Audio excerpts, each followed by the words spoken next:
solar panel recycling somewhere in the U.S. And in some cases, there are existing companies that are looking to expand their capabilities to include PV recycling. So again, the greatest challenge is managing the glass. In the crush and separate process, it does separate and produce a very clean glass stream.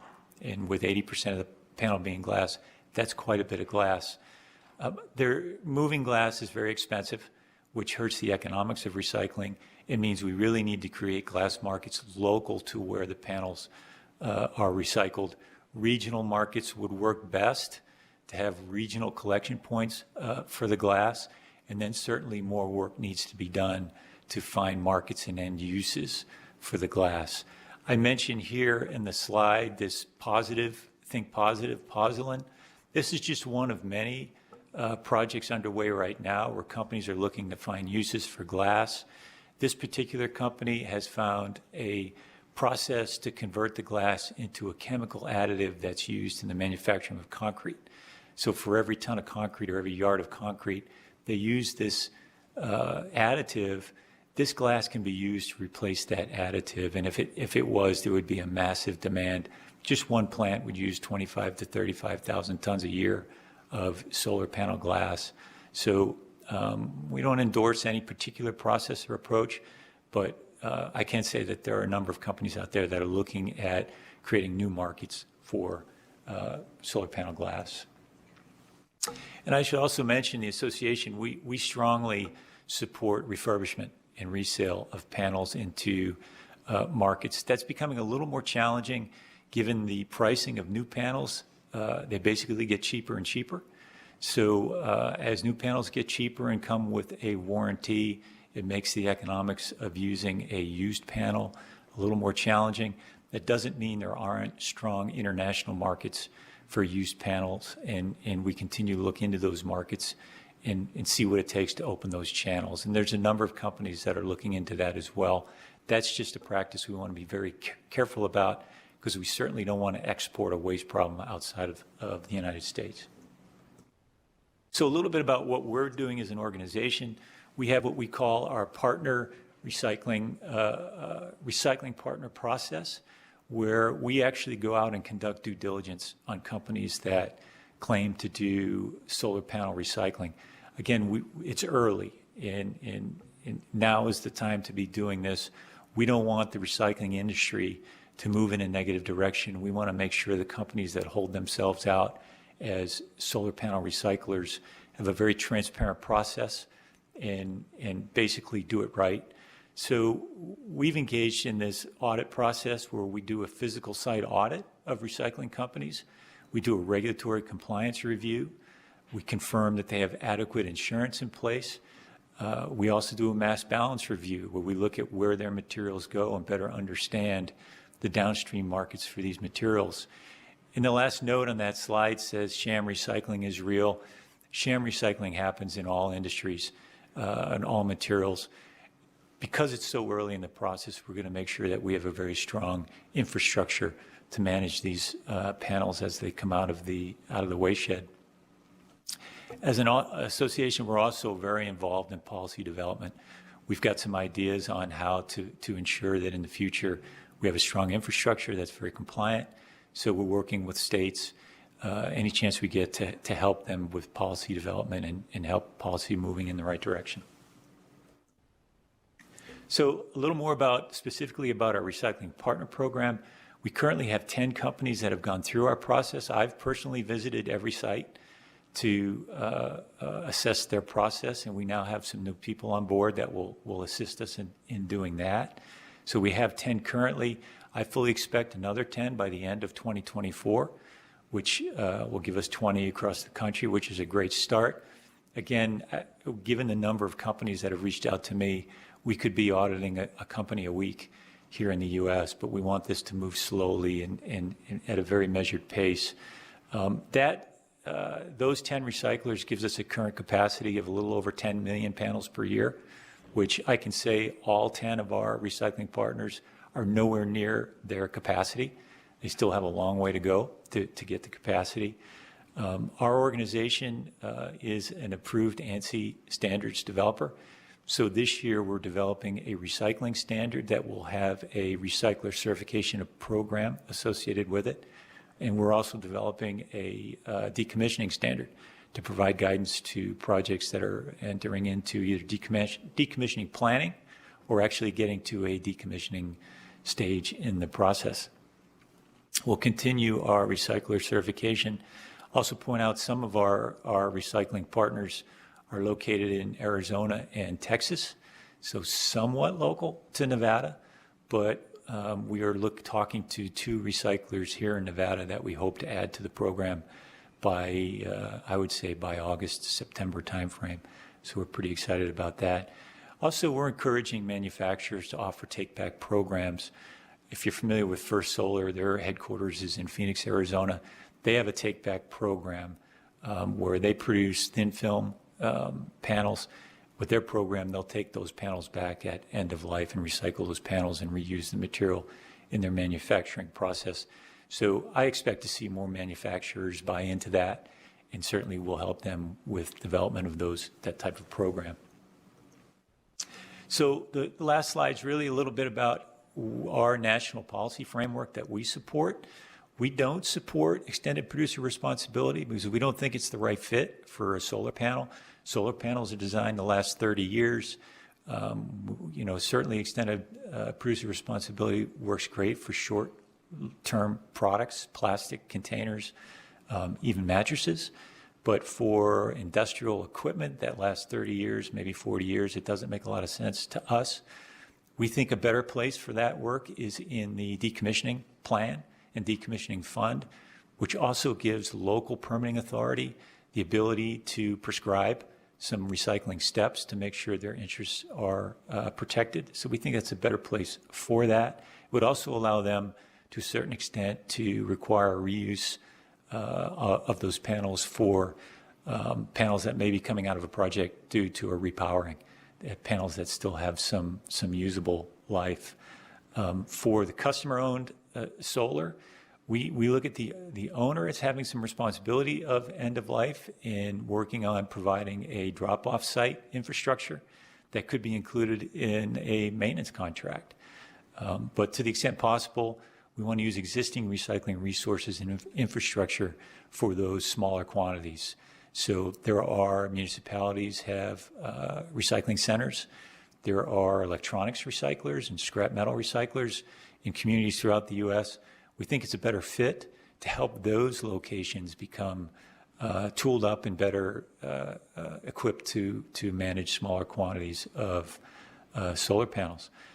We think the industry could do some work along with the state to develop resources and help communicate to stakeholders where recycling capacity is actually located and how to get those panels collected in a cost-effective way.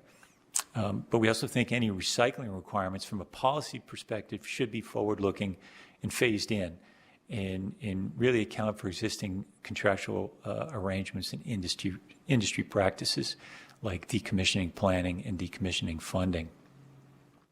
And the last ask that we would have and that we would support work with states is to really start collecting data on the PV end-of-life materials that are coming out of the waste.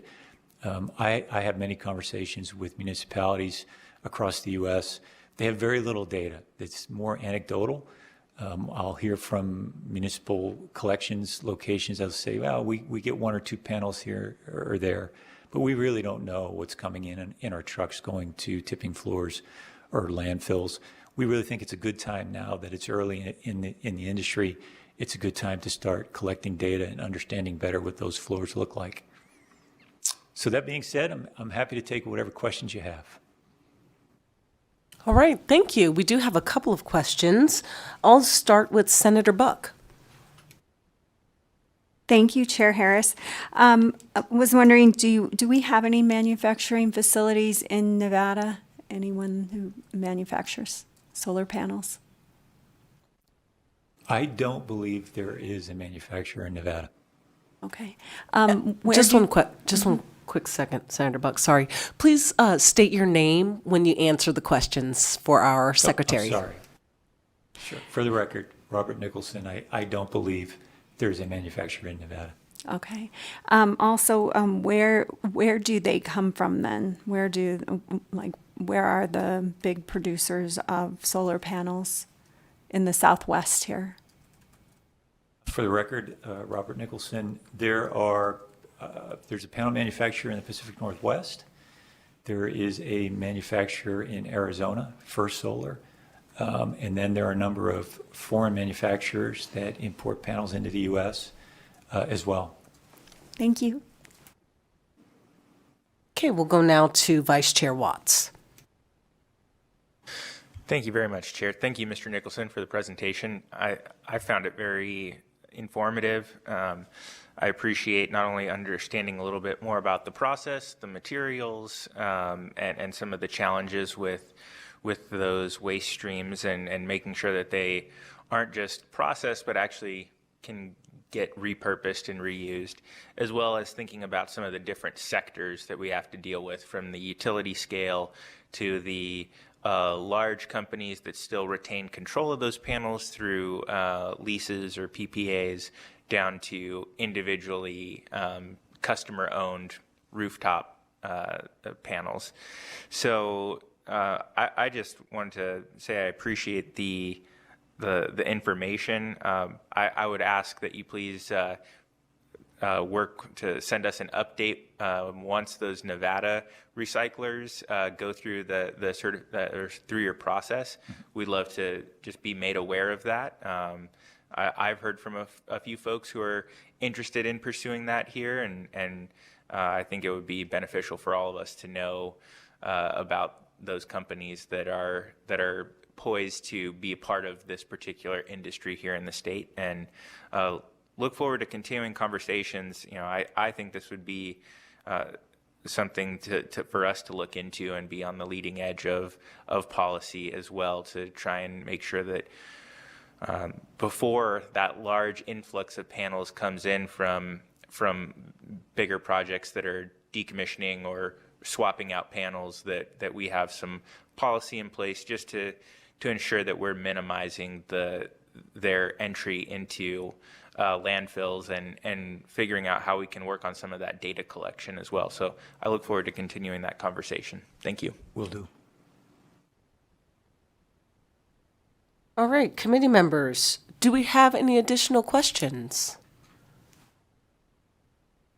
Okay, not seeing any. Thank you so much, Mr. Nicholson. We'll go ahead and close out agenda item number 19 and open up our last agenda item before public comment. That's agenda item number 20, which is a presentation on powering Nevada with enhanced geothermal. We have with us Mr. Ben, I'm going to get this right, Surya?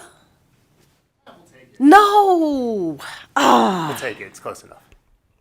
Surya. Ah, Mr. Ben Surya from Fervo Energy. Welcome. Thank you for hanging out for the entirety of our meeting. Please feel free to begin when you're ready. thank you very much. Can you guys see my screen? We're good. Okay, excellent. Hi. Hold on one second. We can see it here in Carson. Okay. I believe they can now see it down in Las Vegas. Go ahead. Chair, Vice Chair, members of the committee, thank you very much. My name is Ben Serurier, and I lead the Government Affairs and Policy team for Fervo Energy. Fervo is a developer of enhanced geothermal energy projects and is a next-generation geothermal energy technology, and thrilled to be able to speak with you today. There's a lot of application for actually much of the hydrogen topics that you heard about earlier, and the power sector applications that NV Energy talked about in the very first session that kicked off this committee hearing. So lots of applicability. I will keep this concise. I recognize I'm the only thing standing between you and adjournment. So I want to talk briefly about what enhanced geothermal is. Shorthand is EGS.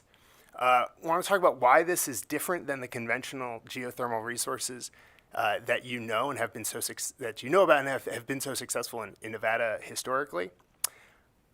Talk about Nevada's leadership, in particular with a project that Fervo brought online at the end of last year called Project Red, which is the first commercial EGS project successfully built in the world. what we're doing as an industry, bringing this technology to scale with a project in Utah, and then bringing it back to Nevada to talk about what the opportunity here is to power the state and the economy with clean, firm geothermal energy. So first, talking about what EGS is and how it's different from conventional geothermal. Conventional geothermal, which has been so successful in Nevada, requires a number of very specific subsurface conditions. You need high temperature heat, you need it to be close to the surface, you need to have highly fractured rock in that subsurface so that water can flow through those fractures and you can extract the water or steam and use that to generate electricity. Where this has been successful is pretty unique spots. So development of these resources have been fairly small on a per project basis, fairly expensive to develop because they're all rather bespoke, and they carry a lot of risk because if you drill in slightly the wrong place, then you're not going to get the right specific conditions for a commercial project. However, not all of these subsurface conditions are limited to the same extent. For example, the heat is widespread in the subsurface, particularly in a state like Nevada. It's very close to the surface, makes it a great resource. However, not all of the rock is sufficiently permeable to flow water or steam through that formation to sweep that heat and collect it for power generation. So what Fervo is doing is we are intentionally seeking out areas of the subsurface that are impermeable, that don't have naturally occurring fractures. We create our own fracture network in the subsurface, in the hot, dry rock, as it's called in the industry. We then flow water through those fractures. It picks up the heat. We cycle that to the surface and generate electricity and circle the now cooled water back down into the subsurface to pick up more heat.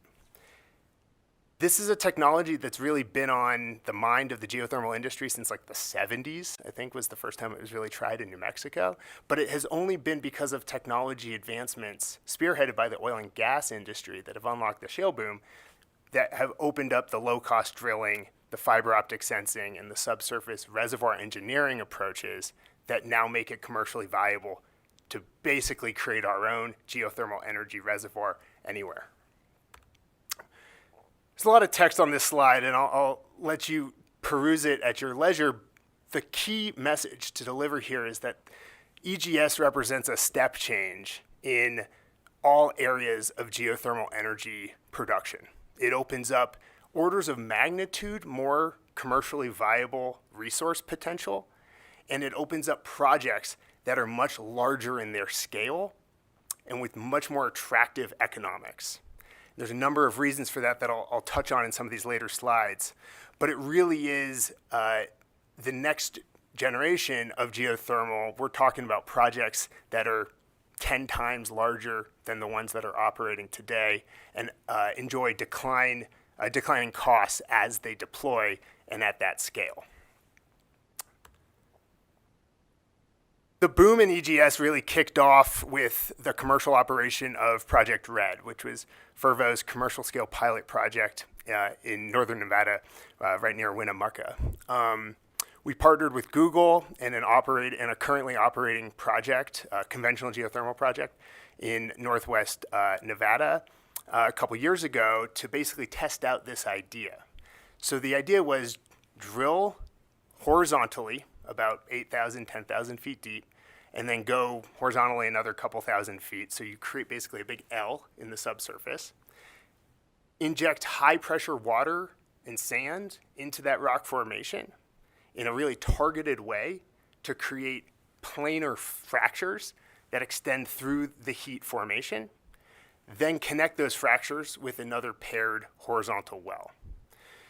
We then take the water that's existing in that reservoir and basically pump it through that cycle, through that well pair, generating electricity.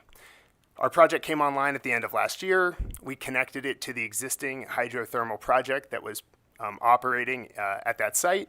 Our steam just goes directly into their system, and we create greater generation for them. About 3.5 megawatts is the scale of this project. We started producing power at the end of last year, and the operational data has been really fantastic. We're seeing increasing temperature growth. It's actually exceeded a lot of our models. We're getting the flow rates, both in heat and amount of water, that are necessary for commercial operation. And this really kicked off a lot of excitement in the industry and gave us, as a private developer, the green light to take this to the next level of scale. So we're currently drilling right now a 400 megawatt project. So for comparison, right, 3.5 megawatts was the 2-well pair original pilot. This is obviously significantly larger in size. It's about the size of a decently sized gas plant. We're drilling right now in southwest Utah. This project is called Cape Station. The first phase will come online 90 megawatts in 2026. The second phase will come online in 2028. And that project is fully contracted to utilities in California. It's the first of its kind greenfield EGS project anywhere in the world. This is extremely exciting to see it work at scale and to bring down the cost and the speed of deployment. So you can see in this chart, which is drilling performance, it's days versus depth. So basically, how fast are we able to reach a certain depth while we're drilling? Drilling is about 50% of the CapEx of the capital expenditure cost of building a geothermal project. So bringing down the speed and the cost of that drilling is essential to making this a cost competitive resource more broadly. The gray lines are the wells that were drilled at the conventional geothermal project in Winnemucca. The red lines here show our performance on our commercial scale pilot, and the blue lines demonstrate what we're currently doing today in Utah. As we get steeper, that means we're drilling faster and deeper, and that opens up cost savings that can then be applied towards generating more production from that well, reaching hotter temperatures, or just bringing it online faster. Putting that into money's terms, our first couple wells at Project Red were somewhere cost per foot about $1,000. We're now into the range of $400 or sub $400 per foot of drilling. And that allows us to, what isn't shown in the fine print here is that the well 6, 7, and 8 here representing in Utah were drilled to deeper depths, hotter temperatures, basically a better resource. So on an efficiency basis, we're capturing those efficiencies in our development. This is exactly the type of cost decline profile that we saw in oil and gas for shale, what we saw in wind and solar and batteries, where deployment begets lower costs, which then helps fund cost competitive power generation, energy generation, which begets more financing and further deployment. Fervo has acreage positions across the West. Nevada is our largest acreage holding. We've got a little over 300,000 acres for geothermal energy development in the state of Nevada, and we're extremely excited about the opportunities for development here. I would just close by noting a couple points of recommendation for this committee and the legislature to be thinking about, which is one, this is projects of a slightly different kind than conventional geothermal. It's certainly of a different scale. And there's the potential, given the demand for clean, firm baseload power across the West and in this state, with the economic growth that we've seen and continuing to see to demand for electricity, we're really going to need a regulatory state that is partnering with the industry to make sure that we have technically savvy folks that are well-resourced and have a facility with this type of technology so that we can permit applications effectively, we can choose the right projects, and we can make sure that communities have a voice in that process. And so we're not in a position where people are in conflict with this growth for power, and we can make sure that we move forward responsible development. Further, I'll just note that this is a new technology. It's a first of its kind project that we're building in Utah. Geothermal has been historically and continues to be the least supported clean energy resource from the federal government. And so we're often looking to compete with projects that enjoy enormous amounts of subsidies. And so anything that can be done to help provide the cheapest possible power to our customers, ultimately the end users of this state, is hugely important in moving the needle for deployment. And then finally, we have a great market environment here for clean, firm power. And you heard it from NV Energy this morning, and you continue to hear it from manufacturers and tech companies. This is a great place to do business. And I would encourage you to think about clean, firm power as the foundation for the economic growth this next generation of data centers and manufacturers, redwood materials, that's battery manufacturing, that sort of thing, that will continue to bring money into this state with reliable, low cost, and carbon-free power. Happy to take your questions, and thank you very much. Committee members, do we have any questions?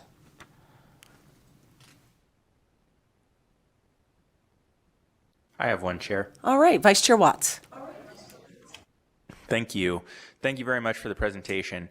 And I think you touched on this a little bit, but again, this is something that's come up a little bit across the day is our water limitations and challenges. So can you just speak a little bit to the water usage profile, particularly on an ongoing basis for these facilities, and maybe also discuss any differences between enhanced geothermal versus the kind of the traditional geothermal resources? Thank you, Vice Chair Watts. Yes, this is a question that comes up a lot, and you can imagine as we develop in Utah, Beaver County, where we're building our current 400 megawatt project, is also an area that is fully allocated and has not been issuing any more additional water allocation. So we're working in a water-constrained environment. One thing that's important to note is while we use the term hot, dry rock as the resource we're going after, it's a little bit of a misnomer. In fact, the rock at that depth, 8,000, 10,000 feet, is actually sort of saturated with water, right? It's hot, soggy rock would perhaps be a more reasonable definition, but it doesn't pull very well, I gather. So what we do when we create fractures in that rock is we actually liberate a fair amount of water. And that water is what we use to actually seed our closed loop approach to cycling that brine up through the surface and then back down. So in Utah, for example, we're not anticipating to need to drill or get additional allocation for water as it's a non-consumptive use. The one area, so on an ongoing basis, it's a sort of a de minimis water usage and consumption. On the drilling side, that is a consumption use when we are drilling out the well field. That is a it's a one-time requirement when we drill the wells, and unfortunately that's somewhat unavoidable. But we don't need to use potable water for that. We can contract with ag runoff or any types of other contaminated water as long as it works with our drilling equipment in terms of its quality, but it doesn't have to be potable or anything like that. Thank you very much for that. I appreciate it. And I know we've had an initial conversation about some of the considerations for policy to support this particular industry, and I look forward to continuing those conversations to see what we can do. So thank you again. Okay, additional questions, comments from committee members?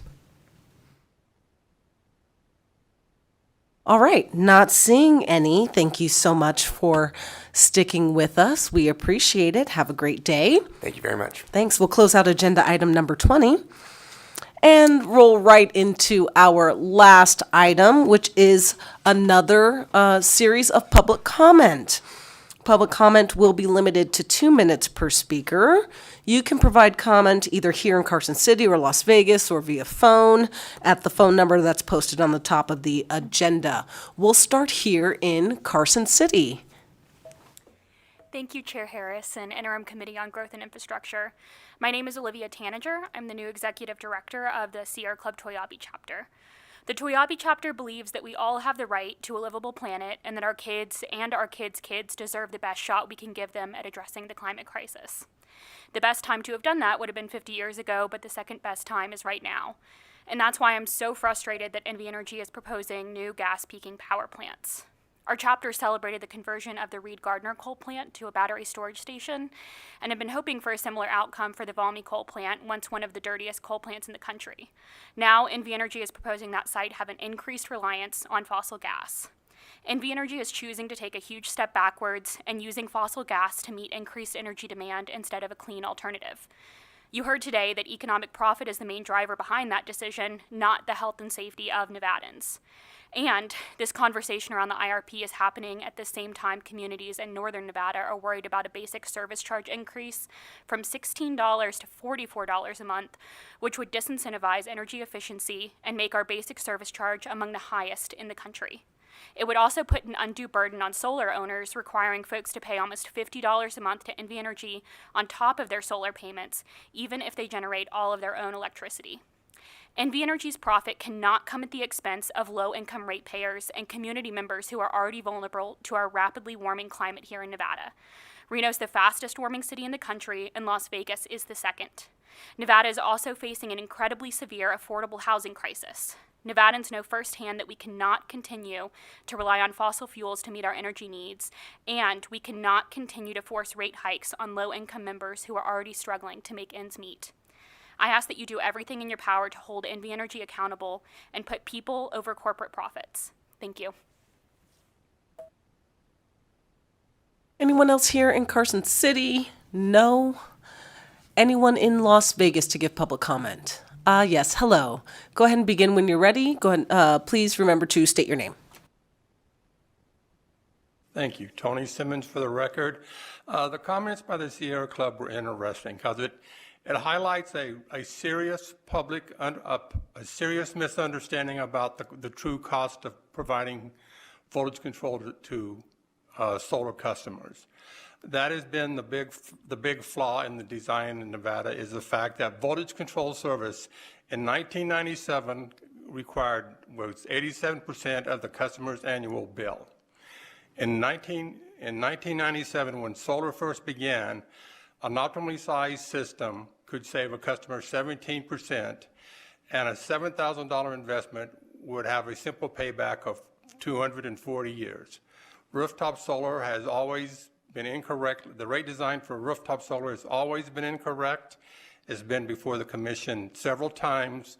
Unfortunately, I've just realized the commission is constitutionally constrained and cannot address an issue that NV Energy refuses to acknowledge proactively. That will be resolved during this next IRP. Thank you very much. Okay, thank you. Do we have any other people in Las Vegas who'd like to give public comment? Not seeing any. BPS, is there anyone on the phone lines who's waiting to provide public comment today? Thank you, Chair. The public line is open and working, but there are no callers to provide comment at this time. Thank you so much. Before we adjourn, I would just like to thank our presenters for giving us a lot of great information. I really appreciate them being engaged on today's discussion. I also want to thank our committee staff, who has done a crap ton of work behind the scenes to get this particular meeting, to get all of our meetings, but this one in particular, up and running so that everyone could see the great information that we saw today. It wouldn't have gone so smoothly and on time without all of the hard work that they put in. Thank you, Senator Spearman, for bringing forward the bill and initiating this study. I look forward to having further discussions. For anyone who presented today, whether it was on hydrogen or something that was tangential, another reminder that we have the solicitation of recommendations available. So if you have some bill ideas or some policy ideas, please submit that for the committee to consider. I saw quite a few in some of those PowerPoint presentations. With that, we will be adjourned until our next meeting on July, we got a month off, July 17th. Have a great day, everybody. We are adjourned. Thanks, Chair.